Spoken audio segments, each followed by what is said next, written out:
Namaskar and welcome to StudyIQ. I am your friend Rahul Sai. The agenda for today's discussion is connected with Indian society. It is connected with health. It is connected with Indian women. It is connected with Indian mothers. We are going to discuss about the menace of C-section or cesarean sections in India's health sector. It would be no breaking news when I say that in the last decade or so, the number of C-section based deliveries are continuously increasing in our country. I'm quite sure many of our viewers, for that note, I would say all of our viewers would know at least one woman or a couple of women who have gone through C-section during childbirth, isn't it? In fact, to put it in a lighter note, there are two questions asked whenever a child is born, boy or a girl. And then the second question is C-section or normal. That has become the situation in our country. Many experts suggest that the rise in the C-section cases in India, it attributes to booming birth business or commercialization of birth business in our country. And our agenda for discussion today is this itself. Very important for UPSC civil services aspirants. I can simply create a question here itself. The rise of C-sections reflects a booming birth business or a commercial birth business in India. Critically examine this statement. We are going to understand why the number of C-sections are continuously rising in India, what is the standard according to WHO, and then at the end, predominantly, we are going to discuss what are the measures or what are the steps that we can bring to improve the situation in our country. That is going to be the complete agenda of today's discussion. To get to know all this information, stay with me till the very end. All right, let's begin. But before that, to all the UPSC civil services aspirants, StudyIQ's P2I program, Prelims to Interview program batch 2 is beginning, or its admission is closing, rather I would say, on 31st October. Before this date, enroll yourself. If you're preparing for 2024 examination, 25, 26, if you're in final year of your degree course, if you're a homemaker, just go through our website and get program according to your validity. StudyIQ's motto is to take quality education to all the people at affordable prices. Complete course, which includes prelims test series, mains test series, the mains residential program, everything, it starts with 23,999 only. Just visit our website, enroll. I'll see you in the class. All right, let's begin our discussion about C-sections. I'm quite sure that I don't need to introduce viewers to C-section, but for academic purpose or for discussion purpose, now what is this concept of C-section? To understand this, we need to understand what is the natural delivery process or what is the natural birth process. Now, natural birth process, it starts with conceivement, that is pregnancy. After pregnancy, the woman undergoes gestation period. 9 months, the child develops, and after 9 months, the uterine contractions begin, and childbirth, naturally, it occurs through the birth canal, that is the vagina or vaginal canal, right? Now, this is the natural birth process. Before all these technological advancements, before this C-section or different kinds of processes that came up, there was only natural method of delivery itself. But you do understand childbirth is a complex process, a painful process, and many times there can be complications. A mother can undergo, say, issues like high blood pressure or complications with respect to umbilical cord, or say complex position of the child while parturition or while childbirth occurs, say shoulder locking, etc. Now, in such scenarios, what happens is life of both the child and the mother are at danger, right? So in such scenarios, because of technological developments, because of advancements, different methods came up. C-section is one method. A C-section is the most prominent method. The birth here or the delivery here, the child is born or the child delivery, it does not occur through the natural birth canal. That is not through the vaginal canal. What happens is there is a small incision made. This is a surgical procedure. Remember, surgical invasive procedure. An incision is made just below the navel. An opening is made. And when you open it, you do understand there are 7 layers which are cut, right? The skin, epidermis, different layers of epidermis are cut. Even uterus is cut. The uterine layer is also cut. And when an opening is made, then the child is delivered. And after that, of course, sutures are put, and it takes time for the female to recuperate. But to avoid the infant mortality rate or to reduce the infant mortality rate, maternal mortality rate in complex cases, to safeguard the life of child as well as mother, these sections or these procedures are needed, right? You do understand. Now, what is the optimum number or optimum level of C-sections? According to WHO, we need to understand that the optimum range since 1985, it is believed that 10 to 15% of C-section deliveries are very fine. Now, that means for every 100 childbirths, around 10 to 15 cases would be complex, and for that you need this procedure. Now, through this procedure, what we will do, we will reduce the IMR as well as MMR. That means the newborn mortality rate as well as the maternal mortality rate can be reduced if we go for appropriate cases. In complex cases, there is no other alternative, then you have to go for C-section. What WHO says is if the number is below 10%, it actually reflects one thing. It reflects that the country, that particular country, it does not have adequate health infrastructure, because of which C-sections are not being performed. But if the number goes above 15%, yes, they are technically advanced, technological advanced, medical facilities are available. Anything which crosses beyond 15%, WHO says it does not yield appropriate results, right? It does not yield appropriate results. Now you think that C-section procedure is rather simpler, right? You think that through this process, the woman has to undergo childbirth, right? Childbirth process. They have to bear the pain. They have to bear the pain, and this process is rather simple. These days, they have advanced equipment, advanced medicines, etc. They give anesthesia. So when cut is made, they don't feel anything when the cut is made, of course, because they are under the influence of anesthesia. But after the childbirth, these sutures are put. To recuperate, woman would need at least, I would say, 6 months approximately, right? At least 3 to 4 months is a very normal. 6 months in some cases it might take a couple of years as well. And that is what WHO also highlights. In cases where the C-section is required, it has to be done. Why? Because we want to save the child's life, we want to save the mother's life as well. But if you indiscriminately go for say C-sections, it comes with its own risks. One need to understand that C-section or cesarean section, it comes with different risks. Now, some people might have a doubt, sir, why the name cesarean section? There are different stories connected to it. Some people say that Julius Caesar was born through this procedure. Some people say that Roman law it decreed this cesarean section, right? Some also say that in Latin, sedare basically means to cut, but there is no concrete theory behind this. We use the term, or normally in normal parlance, cesarean section or C-section is used. So do not delve into that from exam perspective. What I was telling you was, cesarean section, it comes with its own complications, because it involves a surgical procedure where you cut 7 different layers are cut and then sewed back after the child is delivered. It might lead to different kind of complications. Say for example, blood loss can take place, blood transfusion might be needed. Anesthesia is delivered, anesthesia based reactions or some complications can occur. Different organ injury can occur. Some sort of reaction can occur with respect to, say, some thromboembolic reaction can occur, something connected to blood clotting, etc. Right? Neonatal respiratory problems, and later on as well, the recuperation, it does take time. You do understand that after the C-section, the female needs time to heal back, to recuperate, right? Along with it, C-section comes with its own long-term disease risk, especially when it comes to future pregnancies. It can be connected with asthma as well. It can be connected with ectopic pregnancy. That means the second pregnancy, the egg, the fertilized egg, if it is not attached inside the uterus, it creates a problem. That is called as ectopic pregnancy. And ectopic pregnancy is one of the important causes for the maternal mortality itself.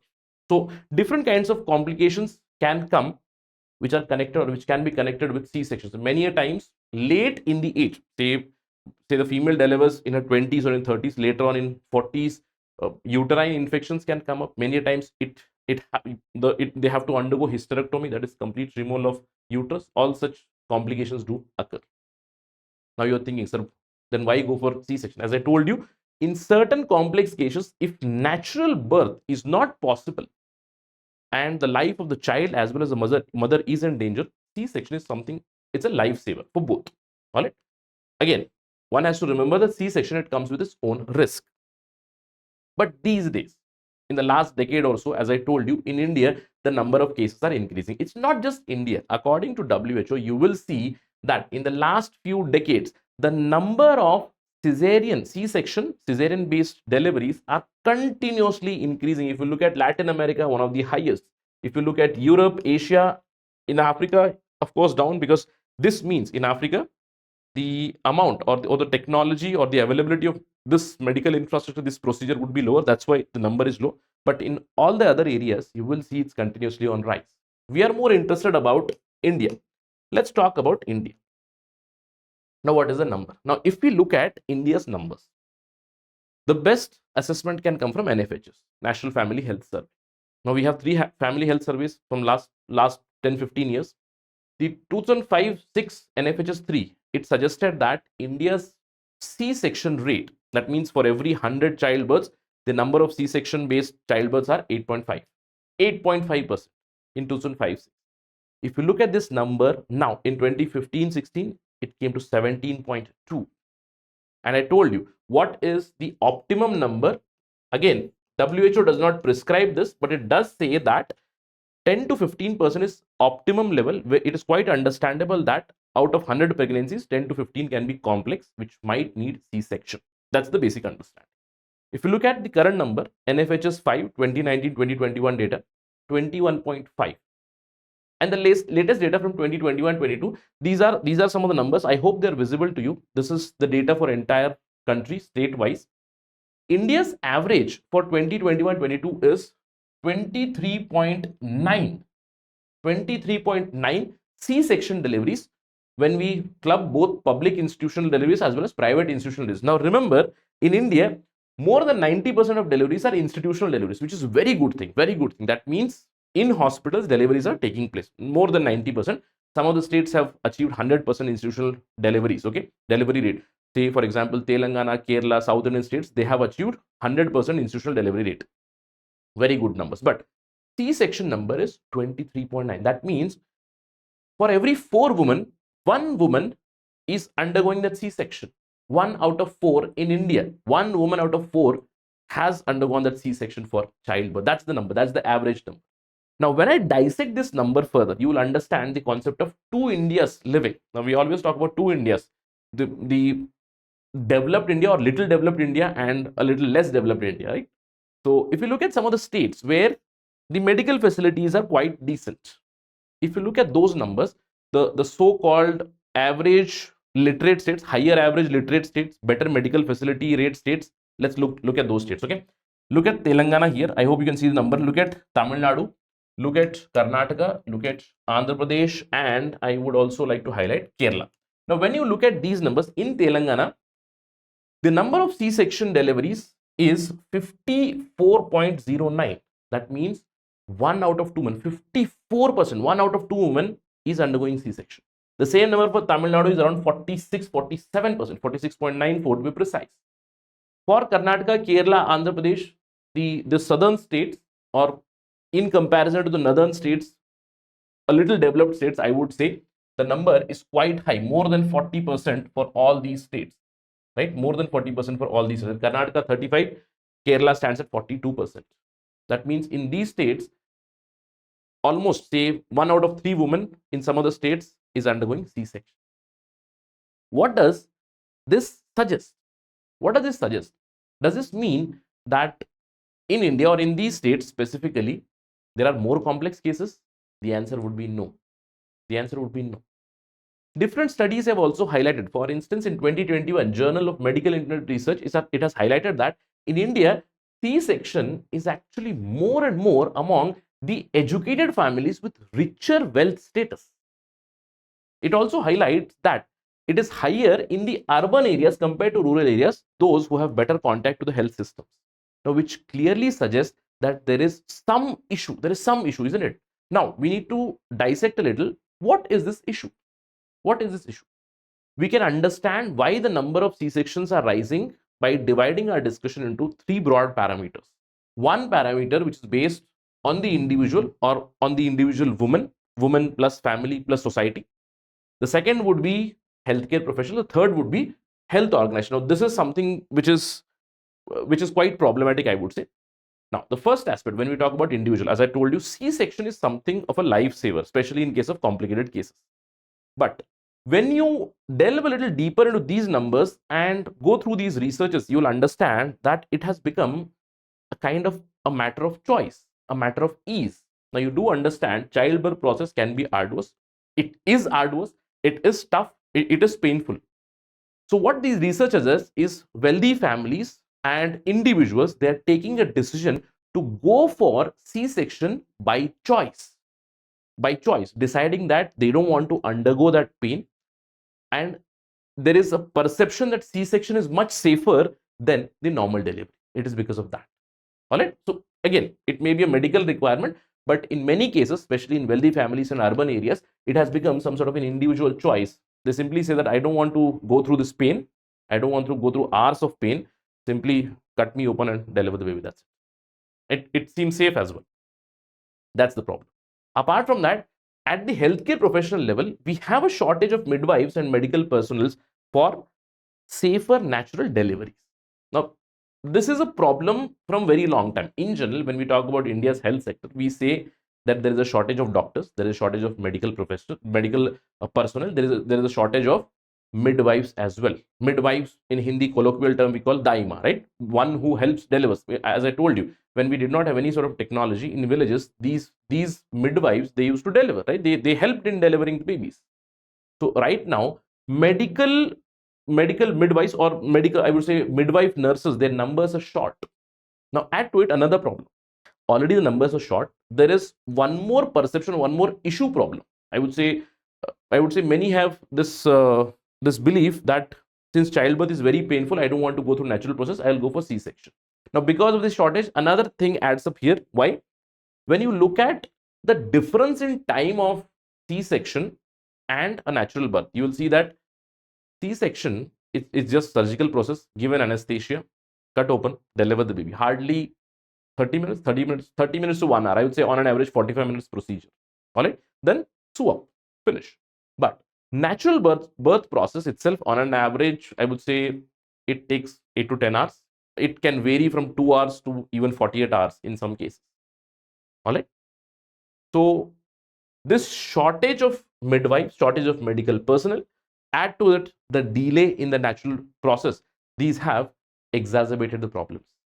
But the biggest evil or the biggest problem with the rise of C-sections is this: the problem with health organization, add to it the problem of government in terms of regulation, I may say. If you see Indian health sector, there are more and more private hospitals which are coming up. And these private hospitals, they have made it a business of C-section deliveries, right? Commercialization of C-section has happened because these private hospitals, they have doctors, yes, and what they say is natural birth, it can be a little complex, there might be complications, the risk is on you. Now what would the patient do? What would the family do? They say C-section is this procedure, and all the things are explained, and many a times there are cases of misinformation as well, misinformation or some sort of a scare tactic. They say the natural birth process can take a lot of time, and during this time, if any complication comes, you would be responsible. Now in that scenario, these private hospitals, they give an option, there is C-section available. It's a lucrative business. You know why? Because there is a huge difference between the prices for normal delivery and a C-section. Now in a normal delivery, yes, it takes a little bit more time. On an average, I told you 2 hours to 48 hours. The time depends. On an average, around 6 to 10 hours, right? So after that, the recovery is very, very fast, probably within a week for the woman. All right. But in case of a C-section, yes, hospital charges are there, anesthesia charges are there, surgical charges are there, recuperation charges, that means hospitalization charges, at least for say 48 hours to 96 hours of hospitalization charges are also taken. On an average, when you look at the price, there are different packages available, right? For C-section, I would say basic prices start somewhere from 25K, 25,000 to say ultra high-end hospitals. They give a lot of facilities, 2.53 lakh per delivery, along with the complete package, the picture of the baby, the album of the baby, everything comes up with that. Okay, so such has been the scenario, such has been the commercialization. Now there is one more pointer added here: insurance coverage. Now this is something a little confusing. Now when you read insurance coverage, you say this is a good thing, isn't it? It's a good thing. If the insurance penetration is increasing, people are taking insurance, government is giving insurance through the Pradhan Mantri Jan Arogya Yojana, through different health yojanas or health programs, people are also buying health insurance. So isn't it a good thing? Yes, it's a good thing. But here comes an option even for an individual in the family. what happens is they have insurance. The hospital says, you have insurance? Yes. Then go for C-section. This is the package. The insurance will cover it. You just stay here. What happens here is a case of misinformation. The doctors, they do not inform what are the long-term consequences of a C-section. And people are resorting to this. So what is happening is a clear-cut case of commercialization of this birth business in India.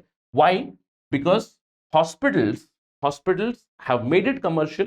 There is lack of regulation in India. In fact, it is said that unnecessary, the cases where C-section is not needed, on an average, it costs India about 5,000 crore a year. Now, this is around 2021 data. Many other experts, they highlight that this cost goes as high as 20,000 crore. That means more than $2 billion per year. That is the extent of the C-section business in our country. I'm quite sure many of you have experienced this, right? Many of you have experienced, isn't it? Now the question comes up, sir, then what to do? So what can we do, right? What can we do? Let me give you some of the guidelines or some of the recommendations WHO itself tells. Yes, there are so many templates in front of us. We can study what the developed countries are doing. Say, for example, UK. In UK, in 2011 itself, they came up with C-section guidelines.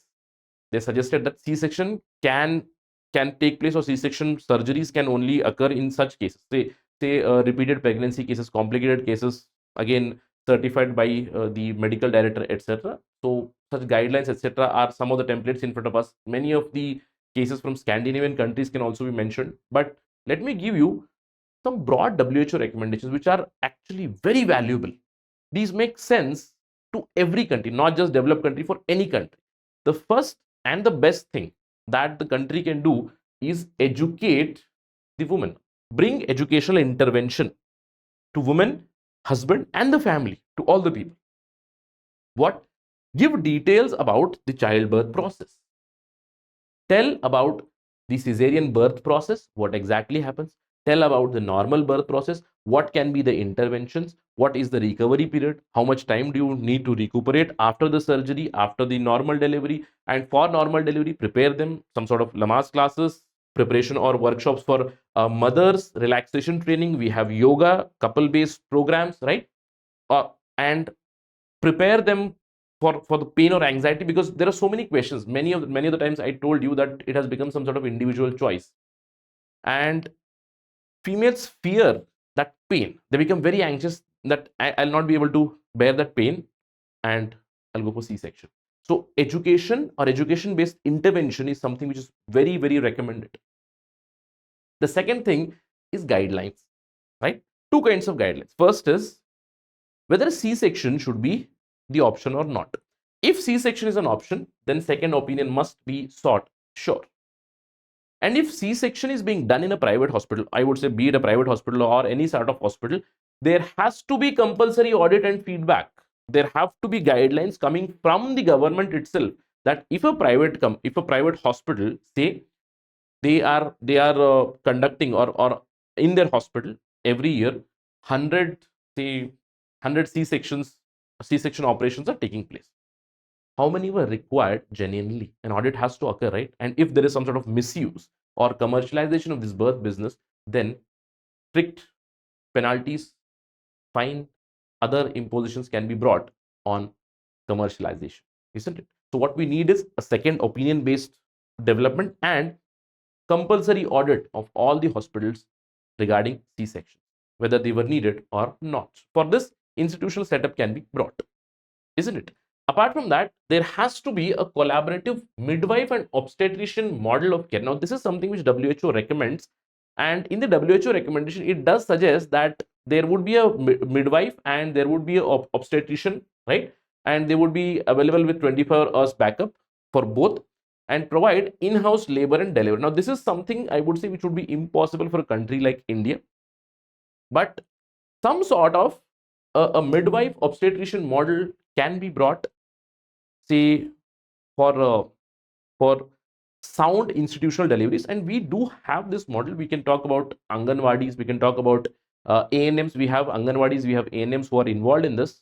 Probably what we need is a collaborative model here. All right.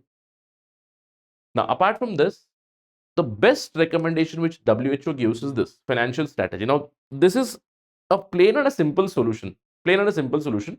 It simply says, cost of your normal delivery must be equal to cost of your C-section delivery.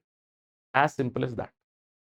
That's one of the best ideas. It says that financial strategy, wherever there is some sort of insurance, etc., vaginal birth should be made equal to C-section birth. Simple. When the cost difference is gone, don't you think even the private hospitals would, okay, fine, let's go for a normal delivery model, isn't it? In fact, I know a couple of hospitals who incentivize the midwives if there is a normal delivery. I know one of the hospitals nearby, right? So what they do is, whenever there is a normal childbirth, that midwife is given an incentive of 1,000 rupees. A good model, isn't it? So this is one of the best strategies. Apart from that, some other strategies can be suggested. We have to promote R&D on, say, non-surgical methods to take care of those complexities, especially in terms of the breech assistance, right? Breech assistance, or say dystocia monitoring. Dystocia means whenever during the natural childbirth, if there is some sort of complication, as I told you, shoulder dystocia is very common. That means whenever there is childbirth occurring, the shoulder is stuck during the opening, right? So dystocia monitoring resolution can be one of the solutions. Apart from that, amnio infusion based research can be conducted, because one of the threats that the doctors suggest during this time is the issue of meconium. Now, meconium means when the child, during the childbirth, if the child drinks, or if the child ingests that amniotic fluid, which also contains, say, its first excreta, it can lead to a lot of complications. So if the meconium occurs in such scenarios, we need to come up with some solution to reduce that scare at least. So what we need is more and more R&D on non-surgical methods to assist natural births. All right. So these are some of the ideas that we can bring, right? Apart from that, you must be having a question, sir. You told so many problems. Are we doing anything or not? We are doing a lot of things. As I told you, we have A&M program. There are auxiliary midwives already. And India in 2019 itself, it announced that we are going to create a maternal mortality cadre. And the work towards that has started from 2021. Recruitment has also started for the post of midwifery program specialist, where they would be trained as midwives. Apart from that, there are different schemes which are running. There is Pradhan Mantri Surakshit Matritva Abhiyan is running, Janani Suraksha Yojana is running, Pledge for 9. These A&Ms, they would be continuously monitoring the mother and the child for 9 months.